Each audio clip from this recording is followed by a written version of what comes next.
Hello, good morning, and welcome to our webinar about addressing the tech talent shortage in Canada.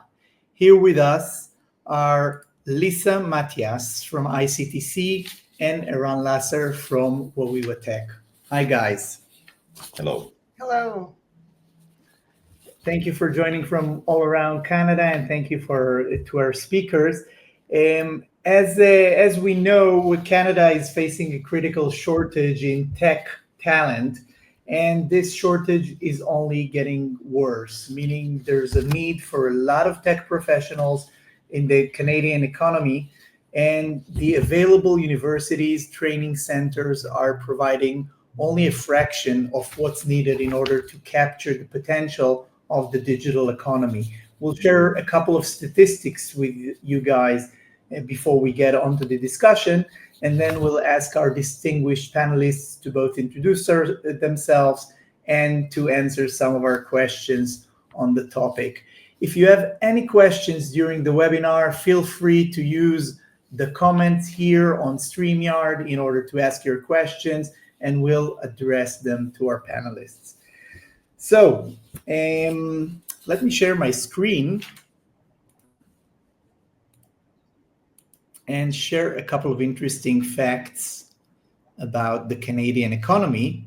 But maybe before that, let's introduce our speaker so that you know who we have here with us. So Lisa is a vice president at ICTC. Lisa, would you like to tell us about ICTC and your role there? Absolutely. Yes. Thank you so much for the invitation. My name's Lisa Matias, and I'm the Vice President of Capacity Building and Innovation at ICTC. ICTC stands for Information and Communication Technology Council. We're a national center of expertise funded by the Government of Canada. And what we do is we provide research and policy advice to the Government of Canada and provincial governments. We also provide labor market information to industry and to academia.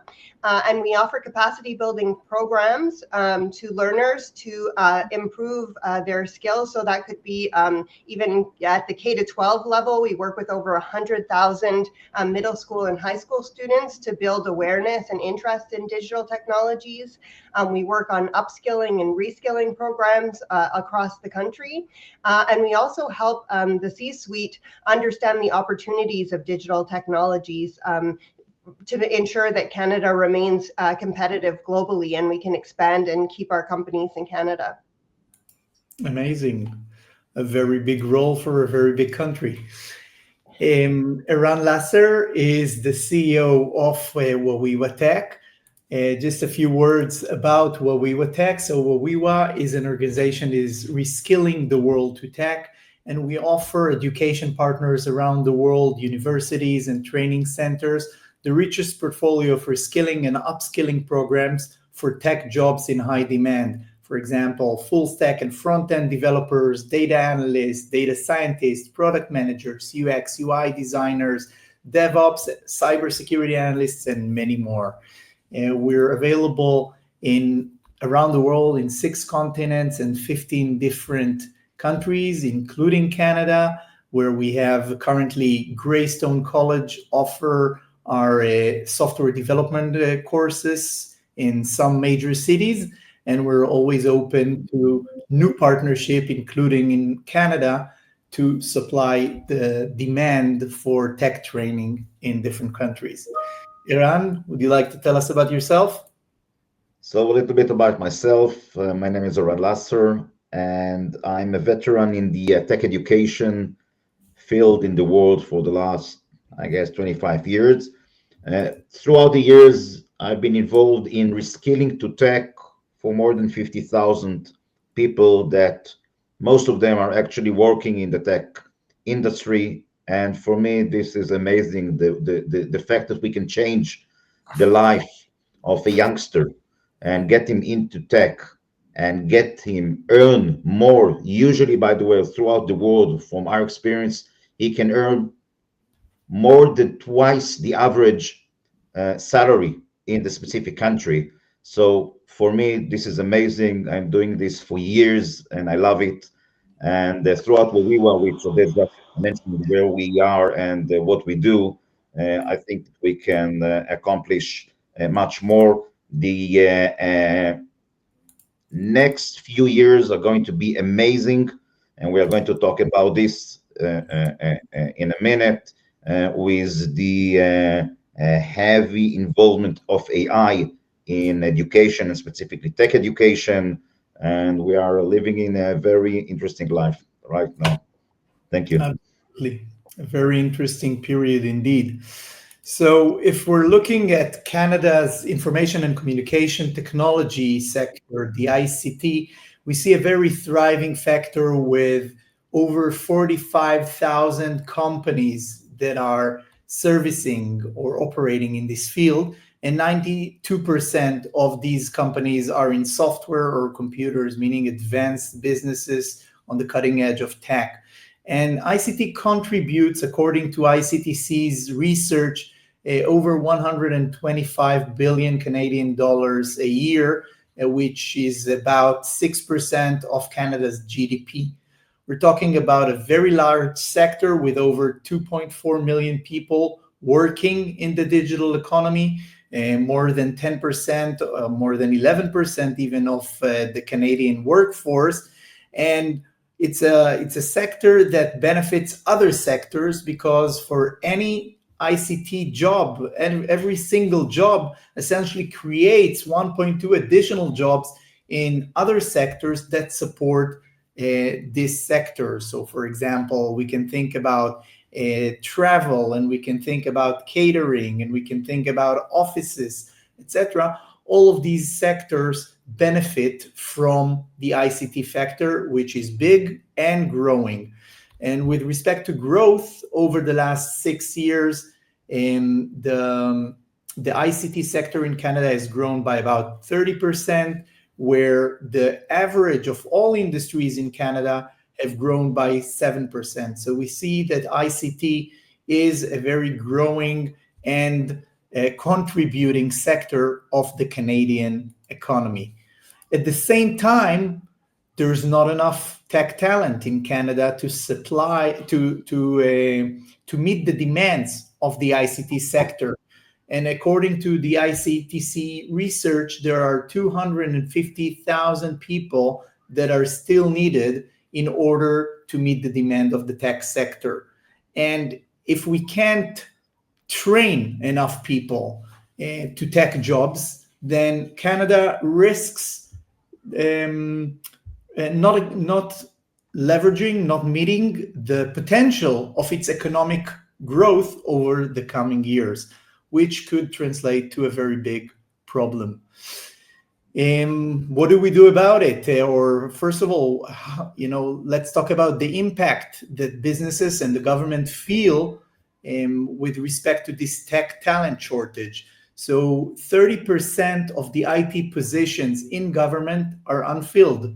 There are jobs and salaries waiting for the right talent, but nobody takes them because there's not enough talent.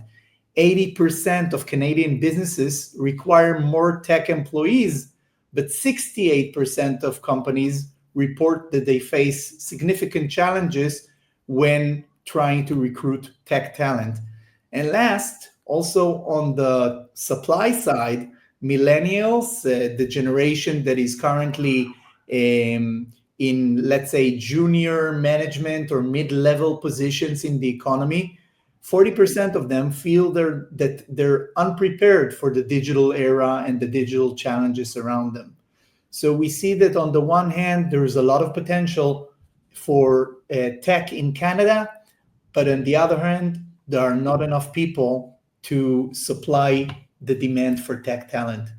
And as Eran mentioned earlier, being in tech, moving to tech, reskilling from any profession to tech jobs is actually a very viable path for individuals, because if the average salary in Canada is about 65,000 Canadian dollars, in tech jobs, people earn a much higher median salary. So data analysts earn 60% more, Software developers earn 64% more. Cybersecurity analysts make 80% more than the average salary.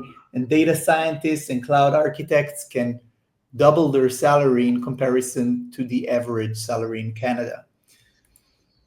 But whose job is it to fix the tech talent shortage in Canada?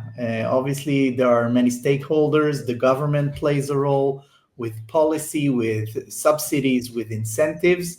Enterprises have the biggest incentive to fix the tech talent because they're striving for tech employees. And universities and training centers are the bodies that are in charge of the education in Canada, and they need to play a part as well in reskilling and upskilling people to tech. So that's now we laid these fundamental questions to our panelists, and let me start with you, Lisa. First of all, any general comments about the data that we've shared from your research? I just think that it's more and more apparent that to meet the needs of the digital economy, we have to think different. We have to really approach it collectively and really within partnerships across government, industry, and academia rather than in silos. So that's my initial impression. Absolutely. And what can in educational institutions in Canada do to adapt, to bridge this gap between the skills that people currently have and what the Canadian industry needs in order to meet the demand of the digital age? That's a really hard question, and I was trying to think of how to frame my response. And I think that when you look at universities, they have so many different mandates. You know, there's the research mandate, there's, you know, training people to think analytically, but not necessarily training people for jobs right now. And so what one company might need right now is very different from what they're going to need in a year or in 2 years. So it's very difficult for them to be super agile, and it's not necessarily their function to you know, do very short to the minute training. However, they have continuing education divisions, and I think that's where, you know, after someone has been in the work environment for several years and they specifically know that they need to top up their degree with some short-term, you know, micro-credentialing or some sort of intense training, I think that there is a role for continuing education to meet those more immediate needs. I also think that Canada needs an industrial strategy. And so if we were to think about how can Canada be more competitive, what are the key sectors for economic growth in Canada, and then sort of work backwards as to what companies would need, because sometimes they don't actually know, you know, what they need to do to be more competitive and to expand. So I think that, again, that partnership comes into play of, you know, the government providing an industrial strategy, providing some guidance, really nurturing those sectors where we have a competitive advantage, and then, you know, making sure that the academic institutions really understand, you know, where the growth sectors are going to be in Canada and how do we plan together to create, you know, the talent that we need. I also think that the lifelong learning piece is going to be critical there, because you're not going to get everything you need in your first degree. You know, we need to create a culture where it's normal to get retrained based on, you know, how quickly the economy is shifting. So many great points, and it seems that getting a strategy for a country and then, you know, convincing the universities is a multi-year long effort in order to address a problem that we're already seeing the impact of nowadays. But we'll touch on some of these points later on. Eran, you've had the experience of leading global tech training initiatives around the world and reskilling dozens of thousands of people to tech. What lessons do you think can be applied to in the Canadian context? How should Canada address this dire need for tech talent? So I can give three good examples that we see in the world for initiatives that are working well.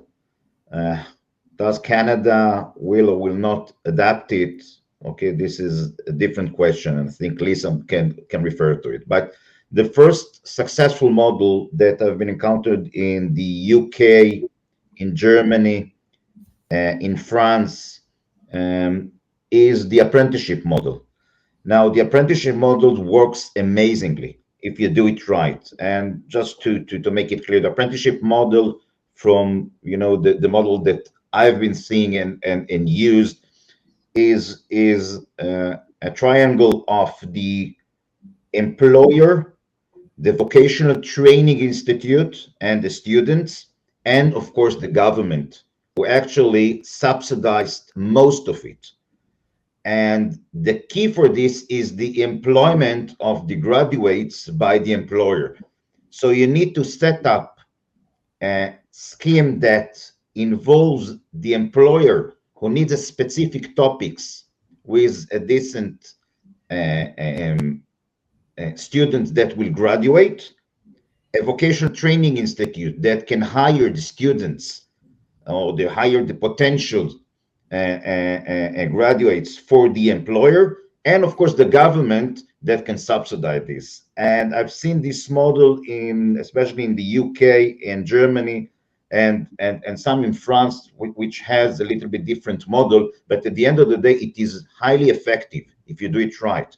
You can actually train thousands of graduates, place them into work, and be very, very effective. This is my first recommendation to check it out.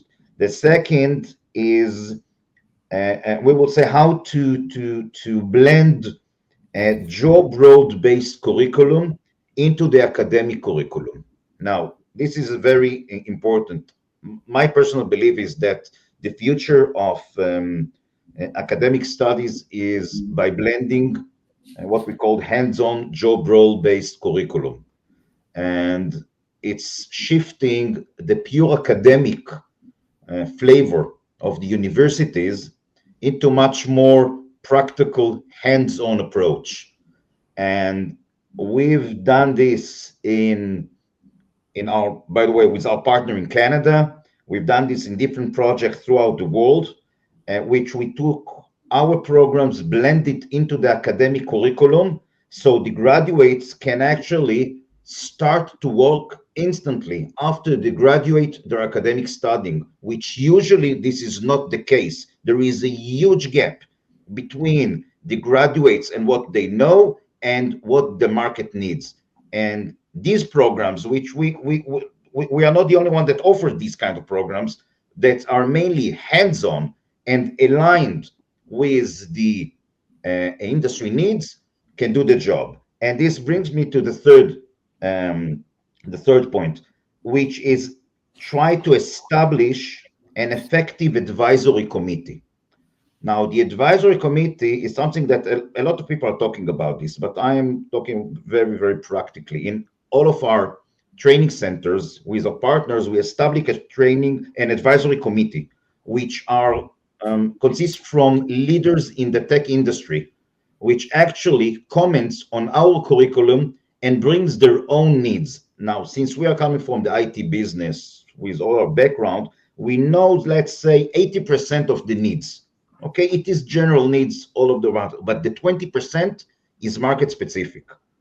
And if we will deep dive into specific topics, let's go into and excuse me if I'm too detailed, but let's take front-end development. You can do it with React or with Angular. Okay, these are two different ways to approach the target, right? Now, we are talking with the advisory committee and say, guys, we don't have endless hours to train. We have only 250, only 400 hours because get to the point. What do you need in your market? React or Angular? And by the way, it's changed throughout the time. Okay, yeah. It's the same discussion we are doing in data analysis, etc. So and this is the with Lisa's idea about the industrial research. So if Canada has, for example, specific verticals that will be the growth engines of the country, then such an advisory board can say, okay, for the communication sector, we would need those roles and this curriculum. For, I don't know, agriculture or tourism, we would need other roles and other skills. Yeah, and just another comment. I know that there is a lot of efforts that is done by determining programs that are approved by the tech industry, the tech market. The problem is that you need to update it often. This is not enough to do it once in 5 years. It's obsolete. You need to do this once a year. Okay, and I know this is an effort. Okay, and I'm sure that Lisa is fully aware of what I'm talking about, right?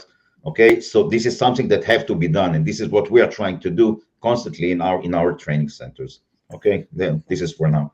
So, Lisa, you mentioned the need for, let's say, a national strategy for growth engines and what would be the needs of the labor market today and in a couple of years.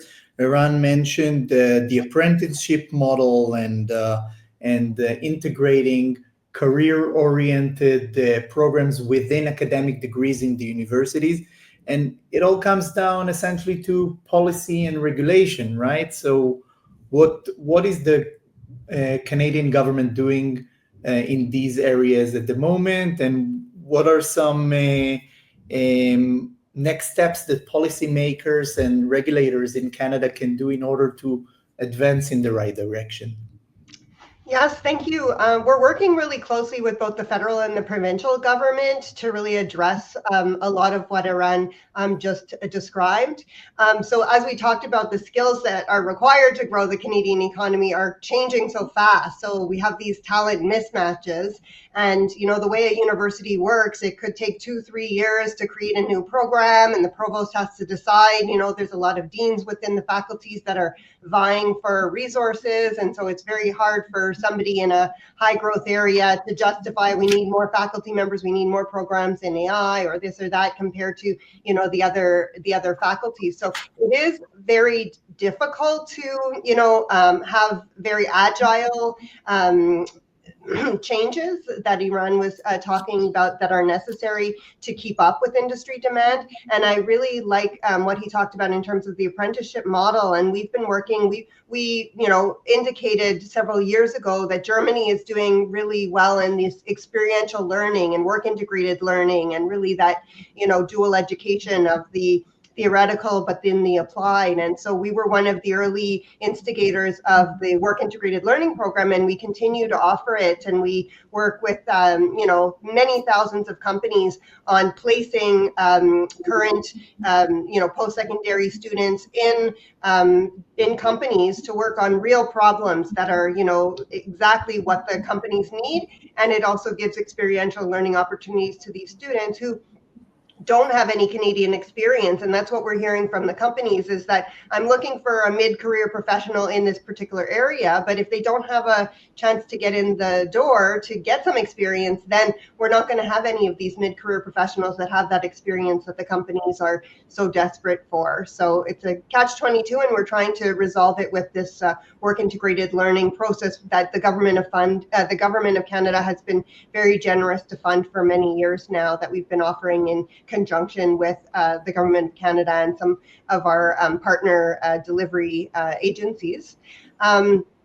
We also really advocate for lifelong learning. And so as I talked about, you know, the needs of a company change on an ongoing basis. And sometimes there's employees that are excellent employees that just need a little bit of upskilling or reskilling, but they could remain within the company and grow within the company. They have that industry expertise, but they just might need to sharpen up a specific area. So we also offer really intensive programming to upskill or to reskill mid-career professionals. And I think that's really important, that we don't just think that education ends after you've done your first degree.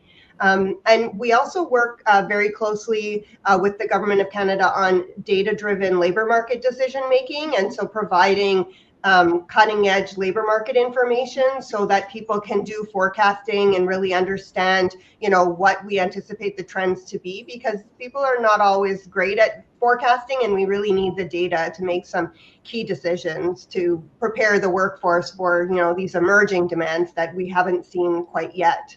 And then the last point I wanted to make is the immigration policies. So we have, as a country, changed our immigration strategy, and we're working with IRCC to be very surgical in terms of understanding Canada's needs of the future based on these key sectors, really assessing where we have strengths, where we need to improve, in terms of post-secondary training and other forms of training in Canada. But then also, if we're looking for mid-career professionals, how can we get really the best mid-career professionals in a growing area where we have an immediate demand? We don't have time to, train and upskill, the numbers that we need.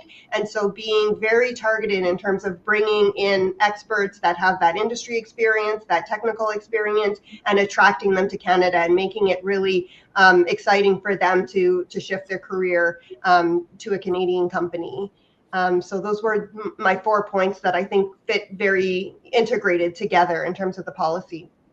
Absolutely. And you mentioned something very interesting, that on the one hand, we see a great demand for tech talent, but on the other hand, the same companies that are finding it hard to recruit are still posing some barriers by saying we want already experienced people, but until you give them the first chance, it's hard to get your first job in tech, maybe.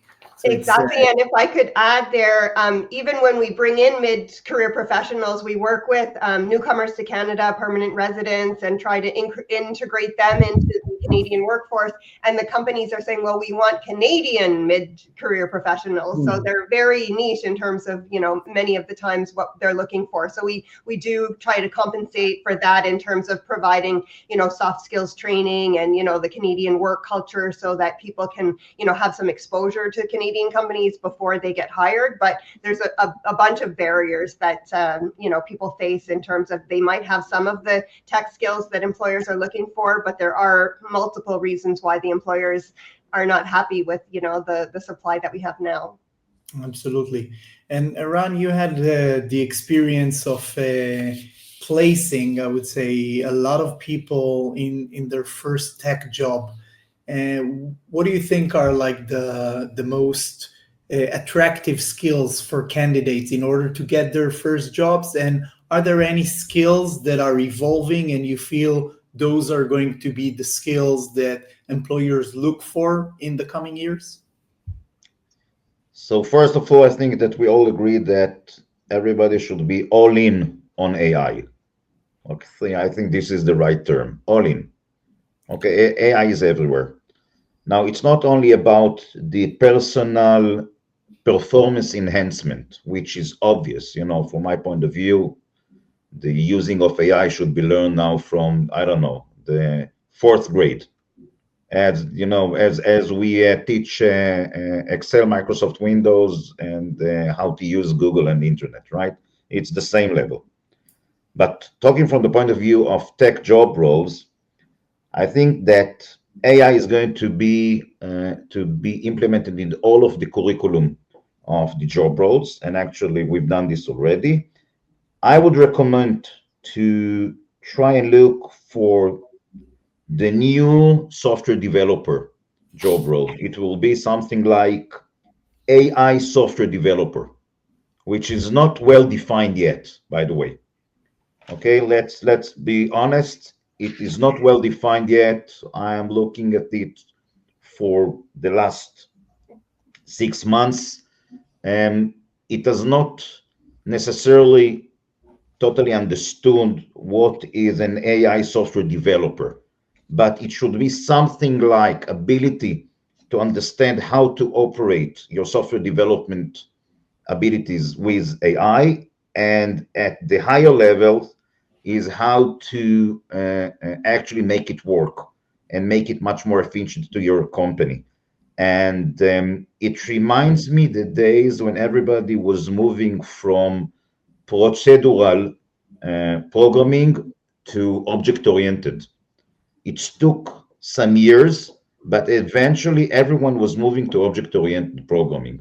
So everybody will move to AI-based software development methodologies, which are not yet well defined. but this is something that is happening right now.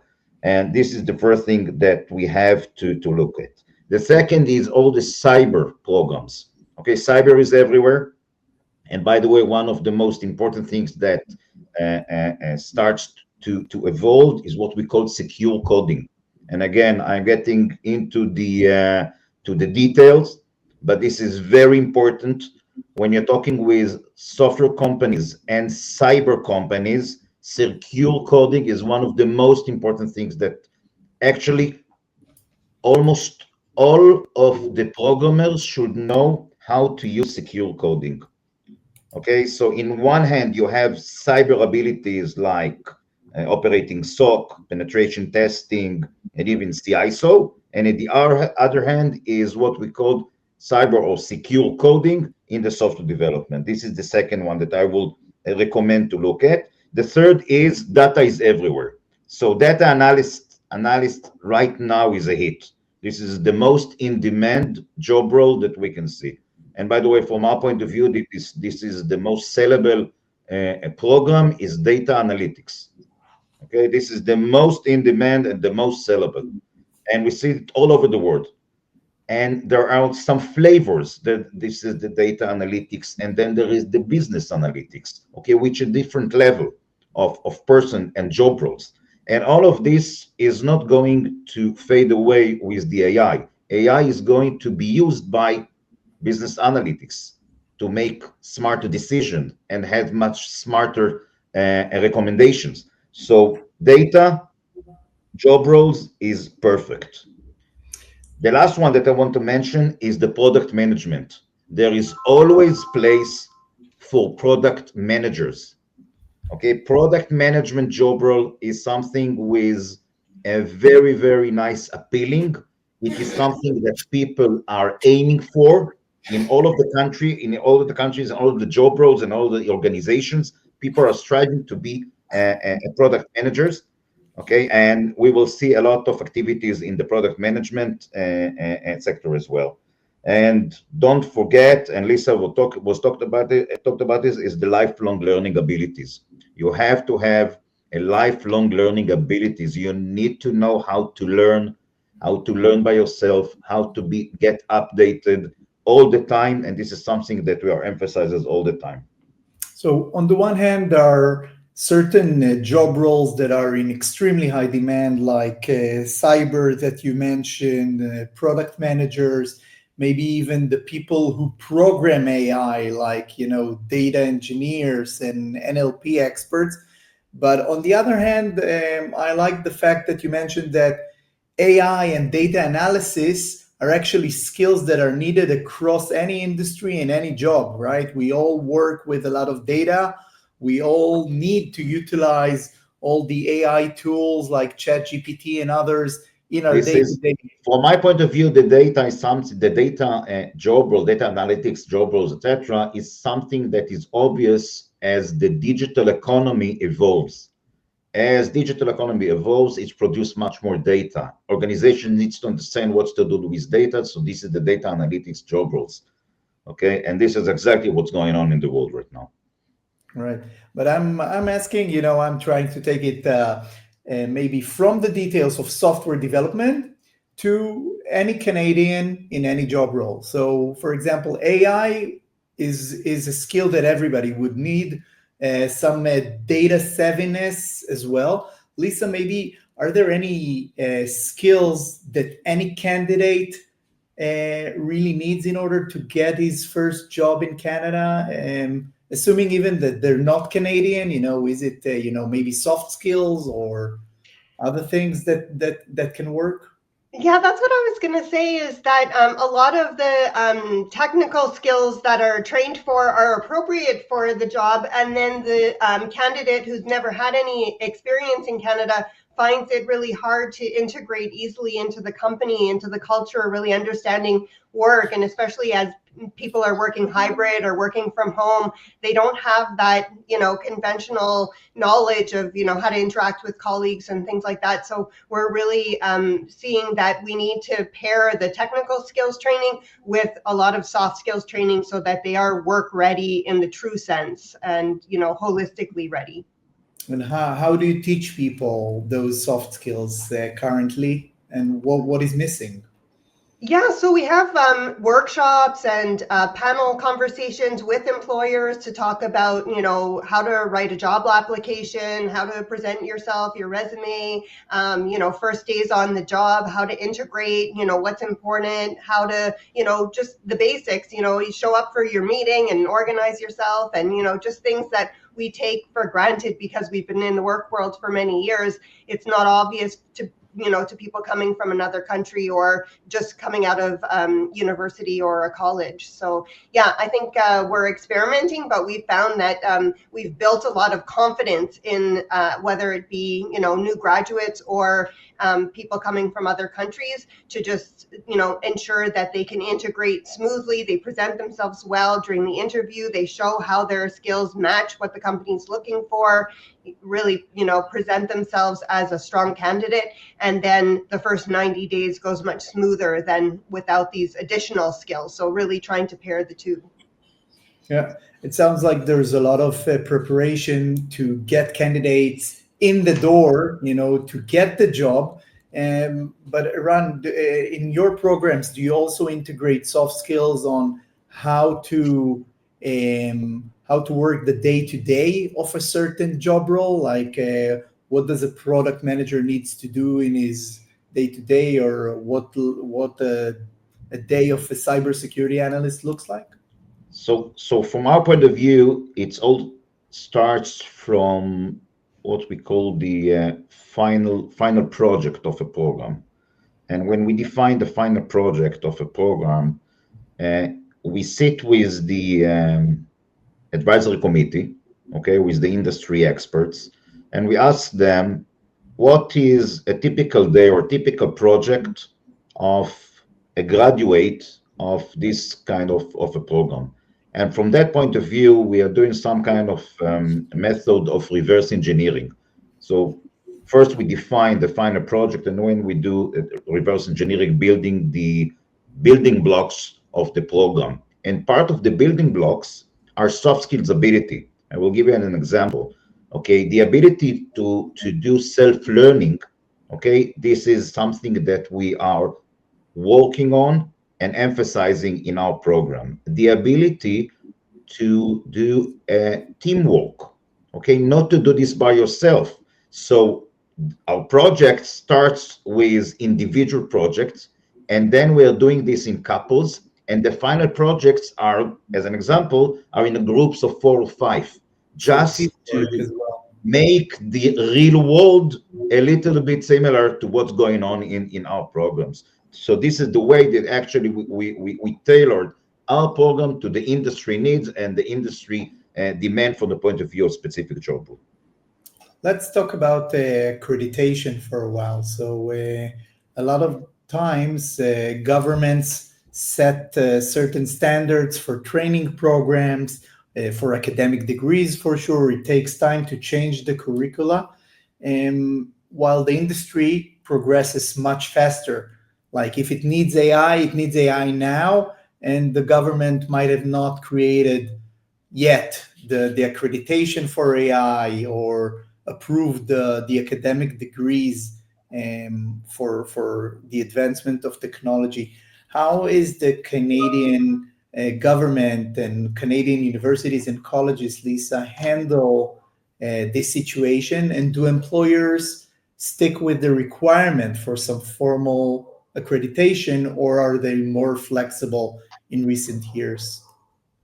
Well, I'm really proud of how the Canadian government responded when AI became really explosive. Canada has, some of the godfathers of AI, in at U of T, at University of Alberta, at University of Montreal. We have many different faculty members that are extremely strong and really known for having been pioneers in AI before AI was sexy and a household name.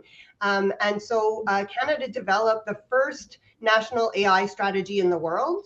And the Canadian government appointed the Canadian Institute for Advanced Research to run a pan-Canadian AI strategy. And the first piece of it was to provide funding to hire the top AI researchers in the world to come to Canadian universities, and they created 3 AI institutes, Vector, Mila, and Amy, in different parts of Canada, to be able to influence the AI curriculum, to create these hubs so that industry would want to be co-located with top university researchers in AI to really commercialize some of the research that was coming out of the universities. And so I think we did a really good job, and we're also very well known internationally for responsible AI. So we're not just going, full steam ahead, but really thinking about some of the negative consequences and unintentional consequences if AI was, given to the wrong players. Of course, these things will happen, but how can we have national policies and strategies to try and safeguard ourselves from potential disasters associated with irresponsible AI? Okay, and how are Canadian colleges and universities providing the talent that is needed for AI? So there are obviously several universities that are delivering new degrees, as you mentioned. And what about all the rest? If Iran's premise is that everybody should be using AI and in AI and all in on AI, what should the rest of Canadian universities do, in your opinion? I think we're in really good shape because we hire these hundreds and hundreds of top researchers, and they're AI chairs within their university, so they're very well respected, and they have top salaries to come and to take on graduate students and undergraduate students. So we have a good supply of AI experts to supply both the multinationals that are investing in Canada and co-located with the universities, but also the Canadian small and medium-sized businesses, which is the majority of Canadian businesses, and they can't afford to pay these high salaries. So I think because we're working at all levels, we have that particular breadth in Canada of talent and experience that all the companies could benefit from. I think we're doing a project with Microsoft on helping the C-suite understand the benefits of AI, because I think we have the talent now, but in terms of these 98% that are small and medium-sized companies, they don't understand how AI will help them or what the return on investment is. They're just trying to, keep the lights on and, do whatever they need to do. And it's risky to adopt new technology, and they don't understand it. They don't understand, how it relates to their core business, and they don't have the internal experts. So we're reaching out to 2 million managers across Canada to skill them up in terms of the opportunities around, just starting with the basics like generative AI and how that can be transformational. So it's both sides. It's the capacity building, but it's also building the understanding within industry of what the capabilities are when you do start. And you don't have to go from 0 to 60 overnight. You could really do a gradual adoption of AI within your company in less risky areas. And then of course it brings in the question of cybersecurity, because the more AI you're exposing your company to, the more cyber threats you're also exposed to. So we need to really balance, as Iran said, the AI capabilities with the cybersecurity capabilities as well. Yeah. Iran, what would be your recommendations to Canadian universities, colleges, training centers? Some professions like AI might get the highlight and the buzz and benefit from that, in positions and new programs. But cybersecurity, DevOps, cloud architecture, product managers, all of these jobs are still needed, and universities do not necessarily skill people for these jobs. How would you recommend Canadian universities and colleges to act now in order to meet the opportunity? So I guess that universities and colleges should work together with their continuous education departments, and maybe try to strengthen these units in the university and colleges, which usually are not the first choice of the management to focus on, for my experience. And I would suggest maybe to give some lights on this continuous education department, and that will do the work of bringing to the current students and to the market some up-to-date new skills and eventually the academy side will follow in a year or two, because this is there is a problem of the pace from the academic institutions. So they can introduce, the continuous education department can introduce micro learning and micro credentials on, you know, the in demand AI skills, DevOps, cloud, machine learning, etc., to upskill the current tech talent. And I guess that through time, the academy part will follow.